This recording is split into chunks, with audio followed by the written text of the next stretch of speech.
bien-aimés, je suis Valir, des émissaires pléiadiens, et c'est avec une joie véritable, sereine et profonde que je m'adresse à vous à nouveau de cette manière, à travers ce pont de mots qui traverse l'espace entre les mondes.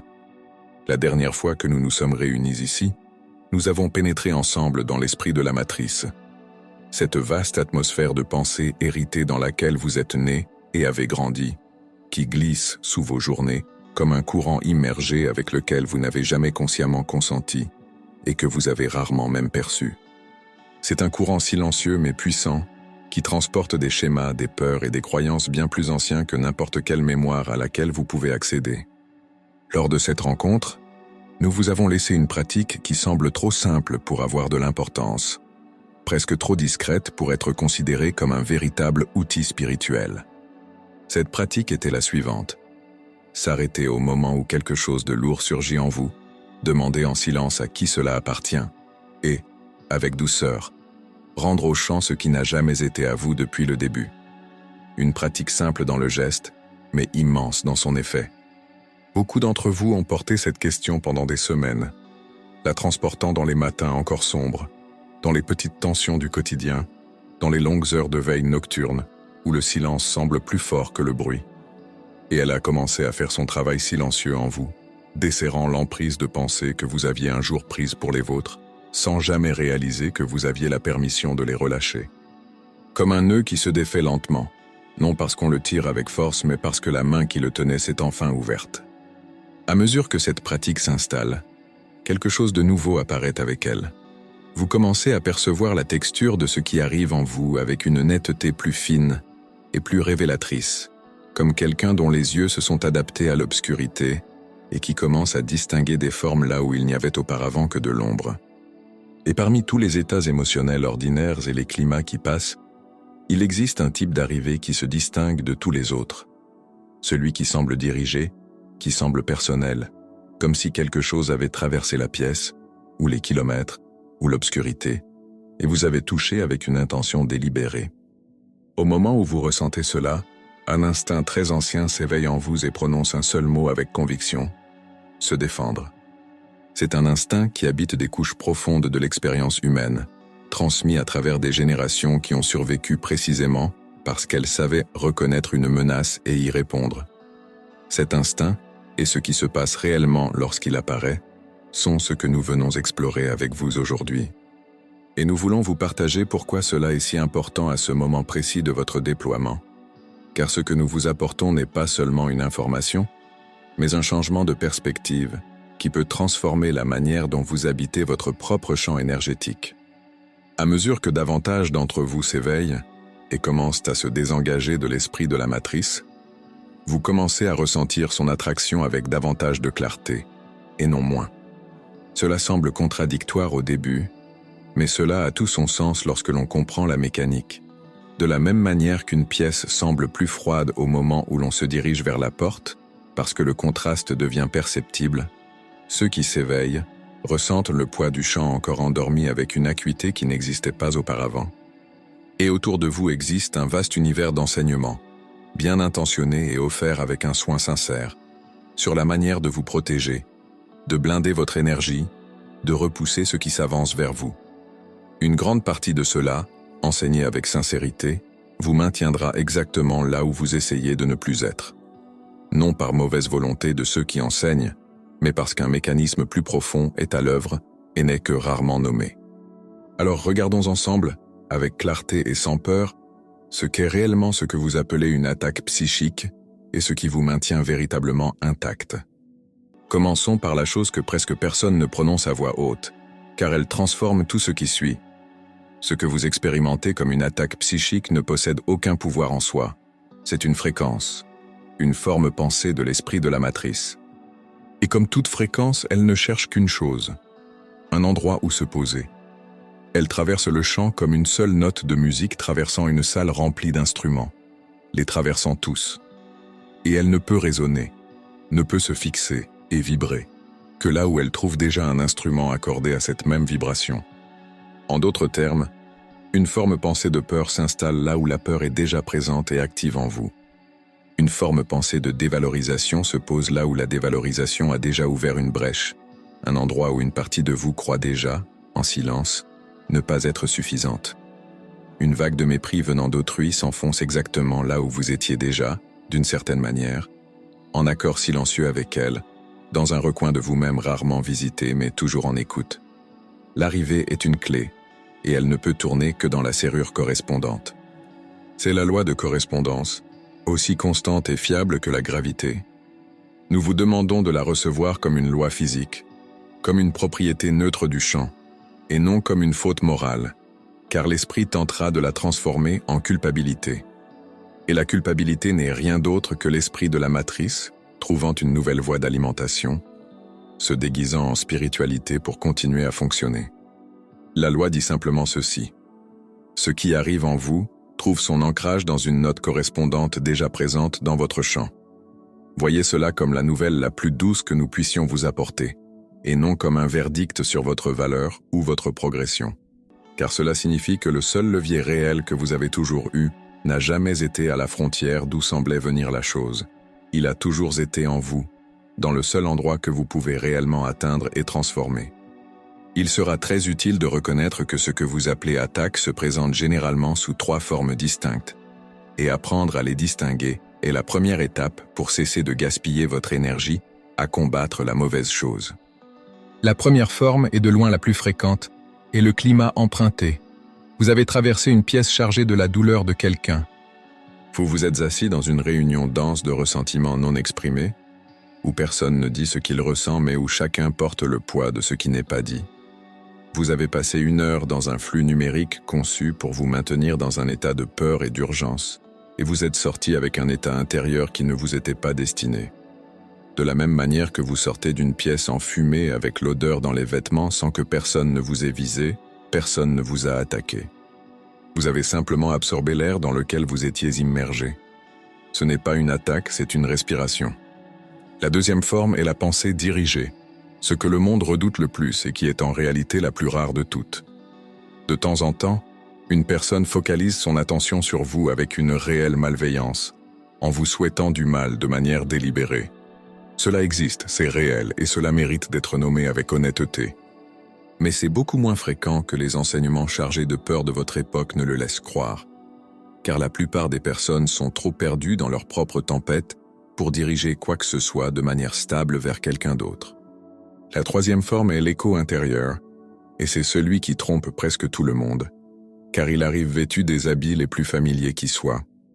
Les propres boucles de l'esprit de la matrice en vous, la peur ancienne, la honte héritée, la terreur répétée, surgissent et se retournent contre vous avec une précision telle qu'elle semble provenir de l'extérieur. La voix est si familière que vous supposez qu'elle entre par la fenêtre alors qu'elle a toujours circulé dans le couloir intérieur. Et voici ce que nous voulons surtout que vous reteniez. La grande majorité de ce que les personnes éveillées expérimentent comme attaque dirigée est le premier ou le troisième type, le climat emprunté ou l'écho intérieur, recouvert par un esprit effrayé qui les interprète comme le deuxième. Vous dépensez votre énergie à vous défendre contre un ennemi qui, la plupart du temps, était la pièce dans laquelle vous étiez ou étiez vous-même. Restez avec ces 3 formes un instant, car les reconnaître clairement est déjà la moitié de la liberté. Ce n'est pas une question théorique, c'est une compétence pratique. Le climat emprunté est le poids que vous avez porté après avoir traversé une salle familiale où personne n'a dit ce que tous ressentaient. C'est le vide, après 1 heure perdue, dans un défilement numérique sans fin. C'est une douleur soudaine dans un couloir d'hôpital qui n'appartenait à personne et appartenait à tout le monde. Ce n'était pas une flèche dirigée vers vous, c'était l'air que vous avez respiré. La pensée dirigée est réelle et mérite d'être nommée avec honnêteté lorsqu'elle apparaît. Dans cette rare occasion où quelqu'un dirige réellement sa volonté contre vous, vous la reconnaîtrez par sa texture étroite et spécifique, très différente de la brume diffuse du climat emprunté. Elle a une qualité ciblée, directe, différente de la texture impersonnelle de l'atmosphère générale. L'écho intérieur est le commentaire cruel qui commence avec votre propre voix à 3 heures du matin, celui qui sonne exactement comme vous, au point que vous ne remettez jamais en question s'il s'agit d'un visiteur ou d'un habitant permanent. Il connaît tous vos points sensibles parce qu'il a été construit avec eux. Apprenez ces 3 formes et vous cesserez de frapper des ombres qui n'étaient que la pièce où vous étiez assis, ou une ancienne enregistrement rejoué dans votre propre maison. Quelle que soit la forme sous laquelle cela arrive, ce qui arrive glisse sous le seuil de la perception consciente, apparaissant d'abord comme une humeur, un poids, une fatigue soudaine, une pensée intrusive que vous n'auriez jamais choisie, ressentie dans le corps bien avant que l'esprit ait le moindre mot pour la nommer. Et parce que cela est ressenti avant d'être nommé, l'esprit fait une supposition silencieuse et automatique, en présumant que ce ressenti est le vôtre et qu'il est vrai. Cette supposition, cette fraction de seconde où l'esprit dit oui sans être consulté, est l'endroit où le champ s'ouvre. Une fois que vous voyez clairement la loi de correspondance, la véritable protection se déplace là où elle a toujours été, en vous, dans le silence de la note correspondante que la fréquence cherchait déjà. Tout ce que nous allons vous offrir maintenant découle de ce seul basculement. Le travail ne se fait plus à la frontière, là où tout effort pour vaincre alimente précisément ce que vous combattez. Le travail se fait dans le seul endroit qui a toujours été le vôtre. Maintenant, nous voulons parler des boucliers, car nous savons que beaucoup d'entre vous les ont appris, s'y sont appuyés et ont ressenti un soulagement réel grâce à eux. Et nous ne vous retirerons pas quelque chose qui vous a véritablement servi, car le soin contenu dans ces pratiques est réel. Vous avez été guidés à vous envelopper chaque matin dans une sphère de lumière blanche ou dorée, à imaginer un miroir tourné vers l'extérieur, de sorte que tout ce qui vient est renvoyé à l'expéditeur, à construire couche après couche une forteresse autour de votre champ, à couper les liens avec des personnes qui drainent votre énergie, à purifier l'environnement avec du sel et de la fumigation, à porter des pierres noires qui absorbent ce qui est sombre, à invoquer un gardien armé et lumineux pour surveiller vos frontières avec une épée, à ordonner à des entités de partir, à élever votre fréquence si haut que rien de basse vibration ne puisse vous atteindre. C'est un art complet, enseigné avec sincérité, et il fonctionne à l'altitude à laquelle il appartient. Mais il existe un mécanisme sous tout cela qui est rarement révélé. Chacune de ces pratiques fonctionne avec le même moteur. Elle génère une fréquence de défense. Se protéger ainsi, c'est être en vigilance dans une alerte subtile et constante, dans le bourdonnement discret que quelque chose arrive et qu'il faut être prêt. Et ce bourdonnement lui-même est une note. La peur de l'attaque et l'attaque vibrent sur la même corde. Ainsi, le bouclier, en vous maintenant dans cet état d'alerte continue, maintient active la fréquence exacte que la forme pensée cherche pour se poser. Imaginez une maison dans l'obscurité avec une seule fenêtre éclairée. Cette fenêtre est ce vers quoi la présence cherche dans tout le champ. Votre vigilance est cette fenêtre. Se protéger ne ferme pas la porte. Se protéger est la porte elle-même, et vous la laissez ouverte par le simple fait de rester en état de garde. Observez la coupure des liens sous ce même angle.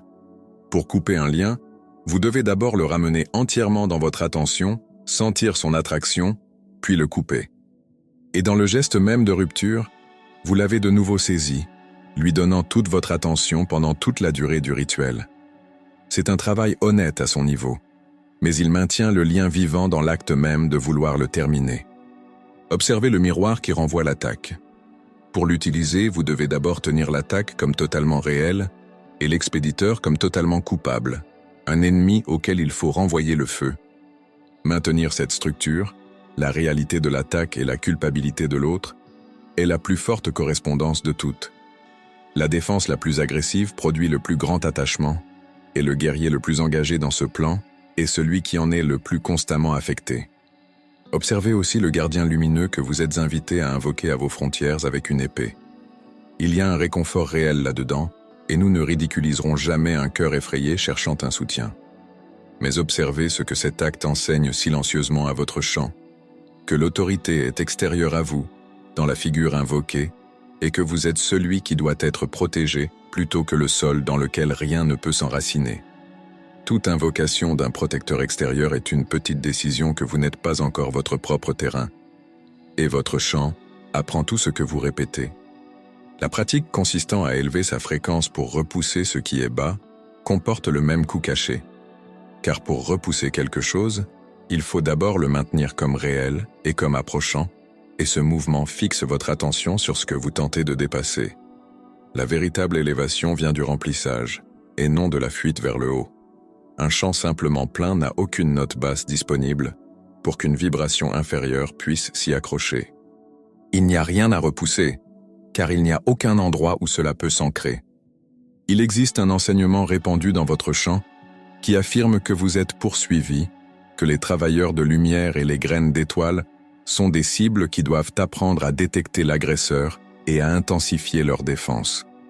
Nous vous disons, avec une profonde tendresse pour tous ceux qui portent cela, que cette posture est la fenêtre la plus intensément éclairée de toutes. Elle prend le plus rare des 3 modes, la pensée dirigée, et vous apprend à vivre comme si elle était l'air constant que vous respirez. Et ce faisant, elle fabrique tout au long de la journée la correspondance même contre laquelle elle met en garde. La peur d'être traqué est l'appât qui convoque la traque. Et pourtant, nous ne qualifierons rien de cela d'erreur, car ce n'en est pas une à l'altitude où vous vous percevez encore comme un soi aux frontières perméables. Le bouclier est une aide réelle. Il vous permet de dormir et de fonctionner. Il maintient la porte stable pendant que quelque chose de plus profond peut se former en vous. Le bouclier est une protection véritable pour celui qui est encore une correspondance. Et c'est pourquoi l'enseignement suivant ne parle pas d'erreur, mais d'altitude. Personne n'a échoué. Tous sont exactement là où ils doivent être pour faire le prochain pas. Voici ce qui change. Pourquoi le bouclier devrait-il être seulement une étape et non une demeure? Toute pratique défensive est construite à partir du pouvoir mental. Imaginer, vouloir, ordonner, déclarer, maintenir une image par effort de volonté. Et le pouvoir mental est lui-même un mouvement de la matrice. Donc, lorsque vous vous défendez avec lui, vous utilisez la matrice pour combattre la matrice. C'est comme essayer de hisser un bateau en tirant sur ses propres bords. Rien ne monte. C'est pour cela que le bouclier vous épuise. Il doit être reconstruit chaque matin et ne touche jamais la racine du problème. Au-dessus du bouclier existe quelque chose qu'il ne peut jamais devenir. Et son nom est l'éveil. Une attaque, dans son essence, est une forme de transe. Une suggestion à laquelle vous avez partiellement cru, alors que vous n'étiez pas pleinement réveillé à vous-même. Et vous connaissez déjà la différence entre combattre un rêve et s'en éveiller. Vous pouvez combattre un monstre dans un rêve toute la nuit. Il ne fait que se solidifier à mesure que vous luttez, car la lutte est elle-même la croyance qu'il est réel. Ou vous pouvez vous éveiller. Et dans l'éveil, le monstre n'a jamais été là. Il n'y a rien à vaincre, rien à prouver, seulement la fin silencieuse d'une illusion. La protection à cette altitude est l'éveil lui-même. Vous cessez d'être en transe, et ce qui dépendait de cette transe se défait de lui-même. Il y a quelque chose que vous devez déjà avoir pour pouvoir vous éveiller ainsi. Et nous ne prétendrons pas le contraire. Vous ne pouvez pas vous éveiller simplement en disant que vous rêvez. Les mots « cela n'a aucun pouvoir sur moi » sont encore prononcés depuis le rêve lui-même. Ce qui vous réveille réellement est un contact authentique avec ce qui est réel, une rencontre avec la source, avec la conscience vivante sous tout le bruit, avec la présence silencieuse de l'amour du Créateur. Ce contact se construit progressivement dans le silence, dans les moments de retrait, dans les heures où vous vous tournez vers l'intérieur sans agenda, jusqu'à former un réservoir profond à l'intérieur de vous. Le bouclier est réactif. Le réservoir est constitutif. L'un répond à la peur, l'autre existe avant elle. Ne quittez pas le bouclier avant que le réservoir soit suffisamment profond pour prendre sa place. Utilisez-le sans honte, pendant que vous construisez silencieusement ce qui le rendra un jour inutile. Le bouclier protège le rêveur. Le réservoir réveille le rêveur. Alors laissez-nous vous montrer la véritable pratique, car elle est plus simple que tout l'art élaboré de se protéger, et elle demande une qualité plus constante d'attention. Elle n'exige pas davantage de rituels au crépuscule, mais une manière différente d'être présent tout au long de chaque matinée. Votre protection existe en 2 actes. Le chant en réalise presque toujours un, et presque jamais l'autre. Le premier est ce que nous appellerons l'assise, et c'est ce que vous faites le matin, avant que quoi que ce soit n'ait mal tourné, avant que la journée n'ait offert sa première surprise. Vous vous asseyez, vous vous rendez silencieux, vous descendez sous la pensée, au même endroit où nous vous avons conduit lorsque nous avons parlé du contact avec l'Esprit souverain, du chant unique, du sol sous le bruit, et vous y reposez, en vous nourrissant, jusqu'à ce que votre chant soit plein, et qu'il ne reste plus aucune note anxieuse vibrante en vous, à laquelle quoi que ce soit puisse correspondre. C'est la plus grande partie de tout le travail. Et vous le faites indépendamment du fait que vous vous sentiez menacé ou non, de la même manière que vous mangez avant d'avoir faim et non après. L'assise n'est pas une réponse à la crise, c'est la condition qui empêche la crise de s'installer. Approchez l'assise avec légèreté, sans aucune des préparations que le bouclier exigeait de vous. Asseyez-vous comme vous le feriez au bord d'un lac calme à l'aube, sans rien à accomplir et sans destination à atteindre, simplement pour vous nourrir. Laissez cela se dérouler sans hâte, 10 minutes ou 20, le temps nécessaire pour que votre surface se calme et que l'eau plus profonde puisse émerger. Plus cela devient plein, moins le reste de la journée exige de vous. Jusqu'au moment où vous remarquez que des semaines entières passent sans qu'aucune rencontre ne soit nécessaire, parce qu'il n'y avait plus rien en vous sur quoi que ce soit puisse se poser. Le second acte est ce que nous appellerons la rencontre. C'est ce que vous faites au moment où quelque chose de spécifique arrive en vous, une peur soudaine, une pensée cruelle, une vague de lourdeur avec le visage de quelqu'un collé à elle. Et ici réside l'erreur dans laquelle tout le champ est tombé. Les gens ne font que la rencontre. Ils passent toute leur vie spirituelle à réagir, à répondre à une arrivée après l'autre, à nettoyer, protéger, couper, se préparer, mais sans jamais s'asseoir dans le silence de l'assise. Ainsi le réservoir reste vide, les notes restent actives, et les arrivées ne cessent jamais. Ils nettoient éternellement le sol sans jamais fermer le robinet. Faites l'assise avec constance, et les rencontres deviendront rares d'elles-mêmes, car un champ plein et silencieux n'offre tout simplement pas de correspondance. Lorsque la rencontre est nécessaire, elle se déploie en 4 mouvements doux, presque invisibles dans leur délicatesse, mais précis dans leur efficacité. Le premier mouvement est celui que vous connaissez déjà. Vous sentez le poids arriver et vous demandez en silence à qui cela appartient. Vous reconnaissez qu'il s'agit d'un mouvement de l'esprit de la matrice et non d'un fait de réalité et non d'une vérité sur vous. Cela seul retire déjà une grande partie du poids, car vous interrompez la supposition silencieuse que cela est à vous et que cela est vrai. Le deuxième mouvement est celui que nous voulons vous offrir aujourd'hui, car il est nouveau dans notre travail ensemble, et c'est celui qui ferme la porte le plus rapidement. Vous retirez la personne de l'équation dans les 2 directions en même temps. Vous savez déjà que cela ne vous appartient pas. Maintenant, voyez que cela n'appartient pas non plus réellement à l'autre. Celui qui semble vous diriger cela est lui-même traversé par le même esprit de la matrice, porté par le même courant, exactement comme vous le seriez si vous étiez à sa place, sans plus d'auteur réel dans sa cruauté, qu'une radio n'est l'auteur de la musique qui la traverse. Lorsque vous cessez de rendre cela personnel envers vous et cessez de le rendre personnel envers lui, le crochet sur lequel toute la situation repose, le récit de toi contre moi, ne trouve plus de chair où s'accrocher. Il n'y a soudain plus personne à atteindre, car vous avez silencieusement retiré les 2 cibles. Le troisième mouvement consiste à voir qu'il n'y a rien qui soutienne la chose. Une fois reconnue comme un mouvement impersonnel de l'esprit de la matrice, sans origine dans la source, elle n'a plus de loi qui la soutienne, plus de sol sous elle, plus de substance réelle.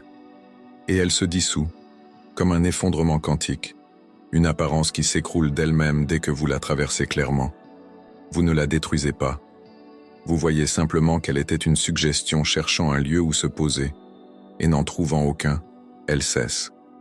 Le quatrième mouvement est le repos. Vous revenez à l'assise intérieure, au sol calme qui n'a jamais été perturbé, et vous découvrez que la rencontre se termine en repos et non en victoire. Il n'y a aucun triomphe, aucun ennemi vaincu, car au moment où vous voyez qu'il n'y avait rien, il n'y avait personne à vaincre. Vous êtes simplement rentré chez vous. Laissez-nous parcourir une après-midi ordinaire à travers ces 4 mouvements, afin qu'ils cessent d'être des idées et deviennent quelque chose que vos mains savent déjà faire. Un message arrive de quelqu'un de la famille. Les mots sont tranchants. Et en 1 minute après les avoir lus, vous vous sentez vidé, diminué, et d'une certaine manière coupable, comme si le sol sous vous avait perdu quelques centimètres.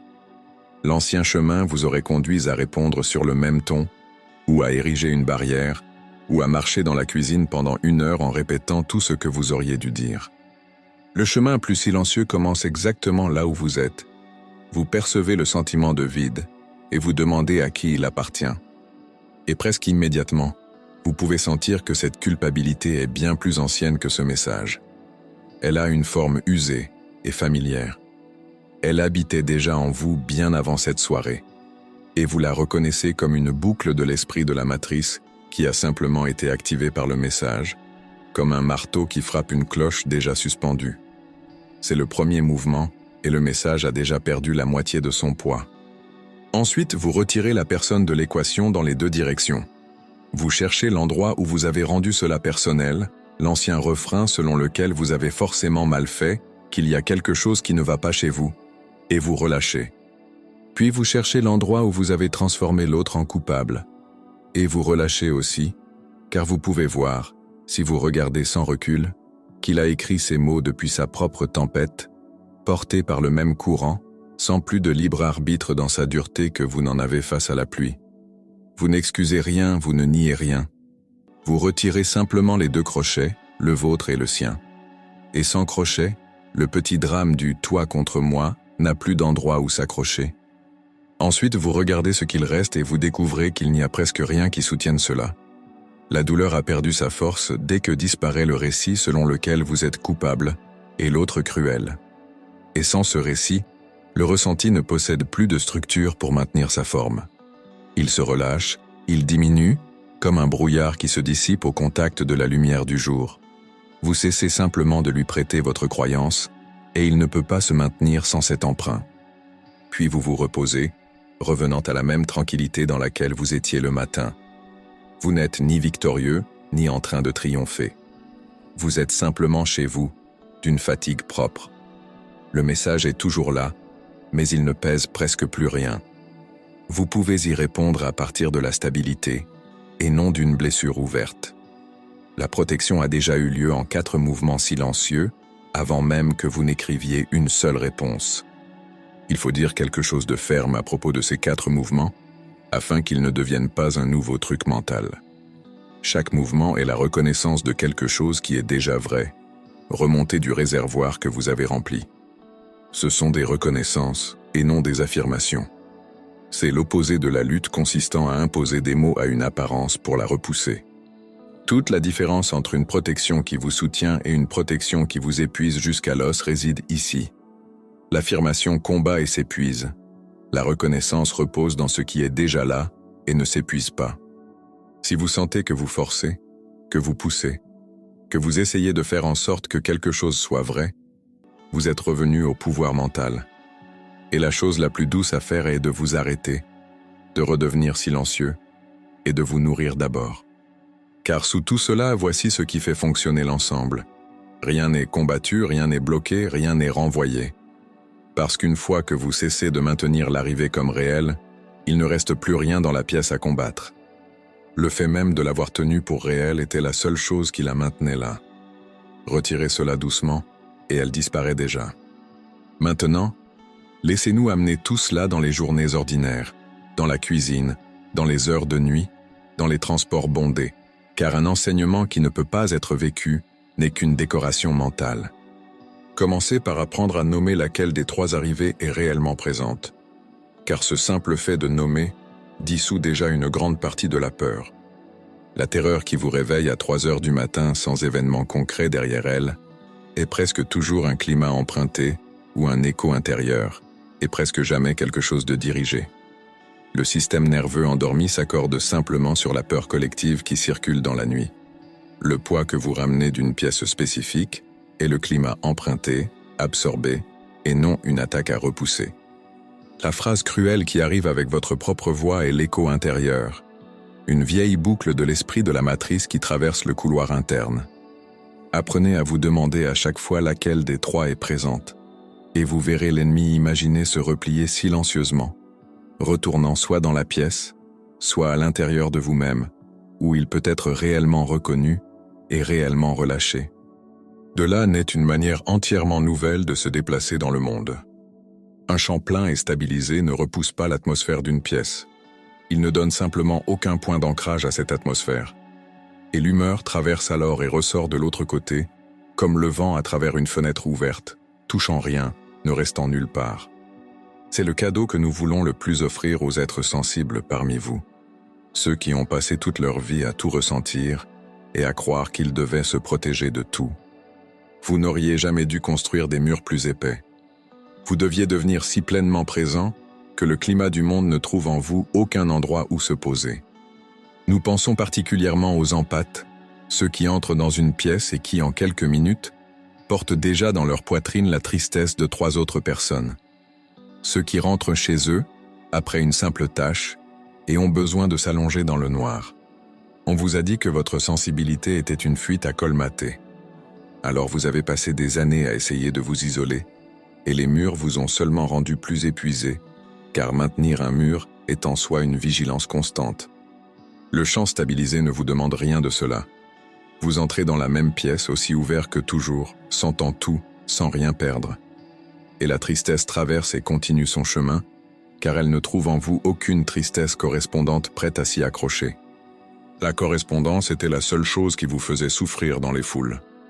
Et cette correspondance ne se guérit pas en vous isolant du monde, mais en devenant si pleinement remplie qu'il ne reste aucun espace vide où la douleur du monde puisse s'installer. Cela transforme aussi votre relation aux personnes difficiles que vous ne pouvez pas éviter, le membre de la famille en face de vous, la voix au téléphone que vous devez répondre. Vous cessez de vous préparer à leur arrivée dans le couloir avant même qu'ils n'apparaissent, car cette préparation était la fenêtre éclairée vers laquelle ils convergèrent toujours. Vous allez à leur rencontre déjà pleins, déjà stabilisés, et leur dureté passe sans trouver où s'accrocher.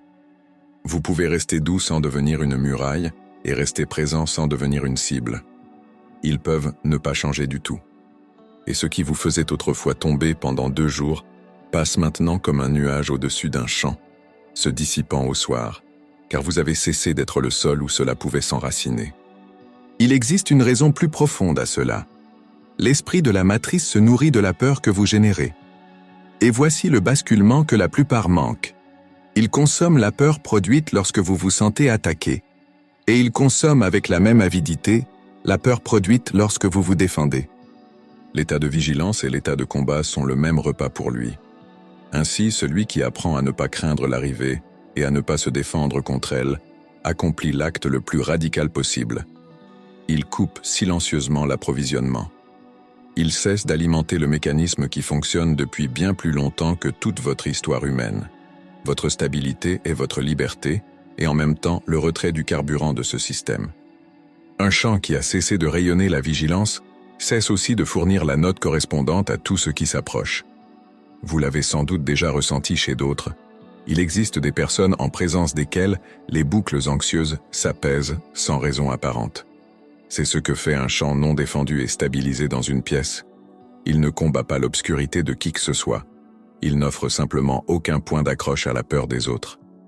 Et leur transe se relâche légèrement sans qu'un mot soit prononcé, simplement parce qu'ils se trouvent près de quelqu'un qui est éveillé.